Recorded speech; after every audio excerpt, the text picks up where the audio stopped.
ঘূর্ণায়মান পাহাড়ের মধ্যে অবস্থিত একটি ছোট গ্রামে অরুণ নামে এক দরিদ্র লোক বাস করত।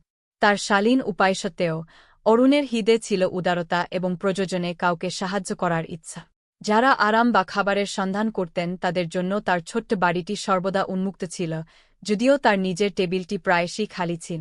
এক শীতকালে একটি ভয়ানক তুষারঝড় গ্রামে আঘাত হান।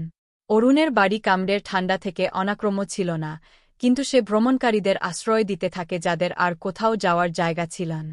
এই ভ্রমণকারীদের মধ্যে রাজ নামে একজন ব্যবসায়ী ছিলেন, যার গাড়িটি বরফে আটকে গিয়েছিল। রাজ প্রথমে অরুণের প্রস্তাবে সন্দিহান ছিল, কিন্তু তার হতাশা তার সন্দেহকে অতিক্রম করে। তিনি যখন আগুনের কাছে বসেছিলেন, রাজ তার নিজের সম্পদের অভাব সত্ত্বেও অরুণের উদারতায় আঘাত করেছিলেন।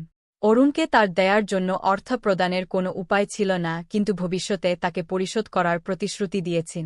অবশেষে যখন ঝড় প্রশমিত হয়, রাজ তার কার্টে ফিরে আসে এবং দেখতে পায় যে এটি অলৌকিকভাবে তুষার থেকে মুক্তি পেয়েছে। তিনি যে দয়া পেয়েছেন তা ছাড়া এর কোনো ব্যাখ্যা তার কাছে ছিল না।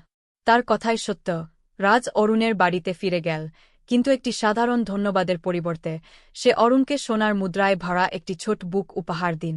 অরুণ অভিভূত হয়েছিলেন, কিন্তু সোনা ব্যবহার করেছিলেন তার গ্রামের উন্নতি করতে, একটি নতুন স্কুল তৈরি করতে এবং